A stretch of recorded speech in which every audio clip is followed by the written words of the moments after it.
बजरंग बली की।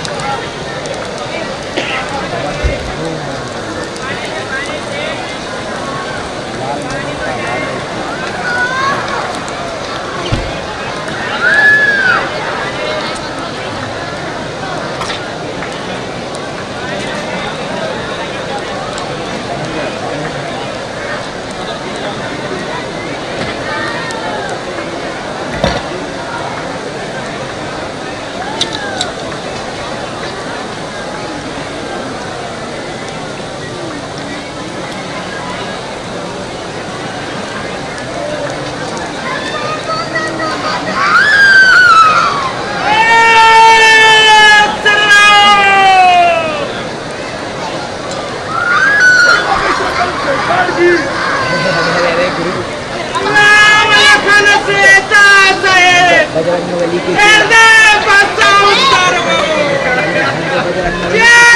कि हमें भगवान ने जो आशीर्वाद दिया उससे तुम्हारा भला हो जाए, तुम्हारी पीड़ा मिट जाए और तुम बालाजी के भगत हो जाओ। हमारा एक ही स्वार्थ है, दुनिया वालों को बालाजी का भगत बनाने का, हनुमान जी का सेवक बनाने का, और कोई हमारा स्वार्थ नहीं। सिर्फ इतना स्वार्थ है, भारत के लोग कैसे भी करके हनुमान जी के सेवक बन जाएं, हनुमान जी के भगत बन जाएं, यही हमारा स्वार्थ है। क्योंकि जिन हनुमान जी की कृपा से हमने अपनी जिंदगी बदलते देखी है, हम चाहते तुम्हारी भी जिंदगी उन्हीं की कृपा से बदले। तो आज के दरबार में हमारा जो आत्मीय चिंतन है वो ये है, जितने भी प्रेत बाधा से ग्रसित व्यक्ति हैं, एक बात तो तुम पक्की मानना, प्रेत चाहे जितना नाटक दिखाए पर वो कभी मार नहीं सकता है,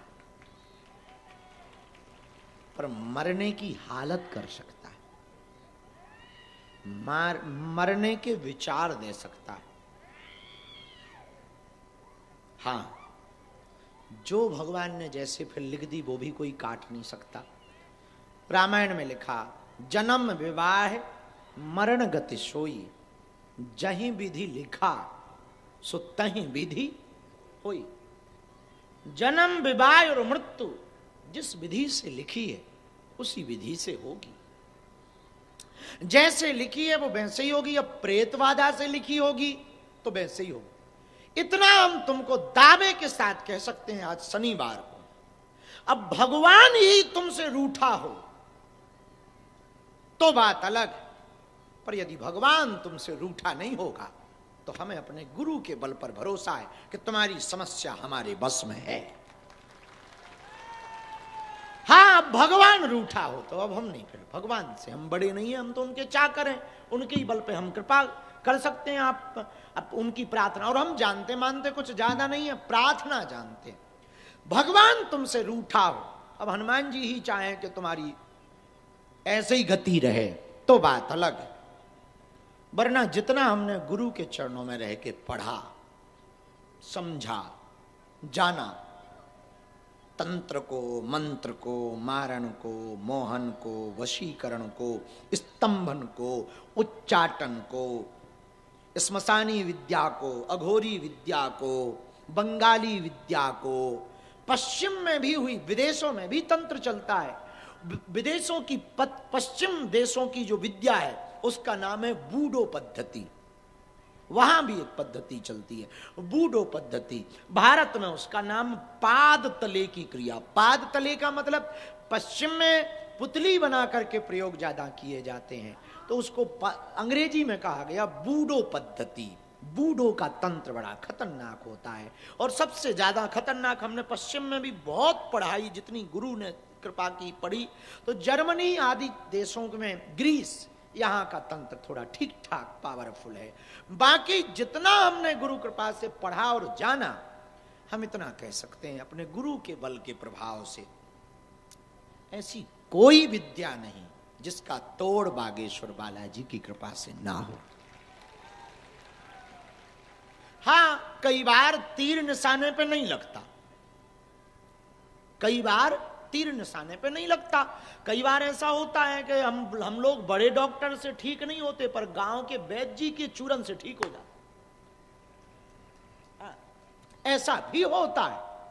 तो कई बार तीर निशाने पे नहीं लगता कि हमें टाइम ना हुआ, समझ ना पाए, ठीक से अध्ययन ना कर पाए प्रेत के बारे में कि कौन सा प्रेत है, कौन सी श्रेणी। और प्रेतों में भी बहुत चीजें होती ना, चुड़ैल है, वैरवासन है, पिशाच है, खब्बीस है, जिंद है, वेताल है, भूत है, परीत है, बड़ी उसमें भी बहुत कैटेगरी है।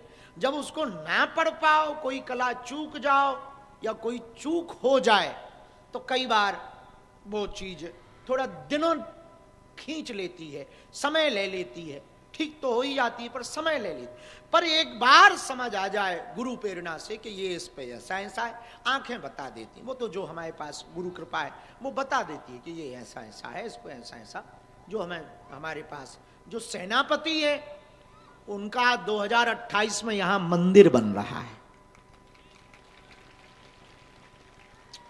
और प्राण प्रतिष्ठा है उनका। आप नाम सुनेंगे तो आप भी इतने खुश होंगे कि भारत का तीसरा मंदिर बागेश्वर धाम होगा,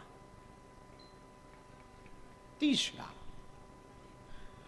तो जो सेनापति, पहले तो हम तो इन्हें साधारण ही समझते थे, हमें कोई बंदर से कई बार दिखाई देते थे तो हमें लगता था कि यही सेनापति है, कोई वीर होगा कोई देवता, तो हम भी उन्हें हल्के में लेते थे। बाद में पता लगा कि वो भी बहुत ऊंची चीज है। और कई बार होता है कि हम लोग हल्के में ले लेते हैं और कई बार वो खतरनाक निकलता है। तो जो सेनापति जो हमको प्रेरणा देते हैं या जो हमको मार्गदर्शन देते हैं, इनका उतारा करवाओ, इनका उपाय कराओ, भगवान की कृपा से हम वो कर देते हैं। आज शनिवार के दरबार में प्रेत बाधा वाले जितने लोग बैठे, तुम जितना नाम जप करो उतना अच्छा है। सन्यासी बाबा का जितना हवन करो उतना अच्छा है। प्रेत कभी भी शरीर में नहीं घुसता है। प्रेत है एक आत्मा, और एक आत्मा ऑलरेडी शरीर में है जो सुन रही है और बोल रही है, और दो आत्मा एक साथ रह नहीं सकती। तो प्रेत कभी शरीर में नहीं घुसता। प्रेत हमेशा ब्रेन पकड़ता। क्या पकड़ता? ब्रेन यानी दिमाग।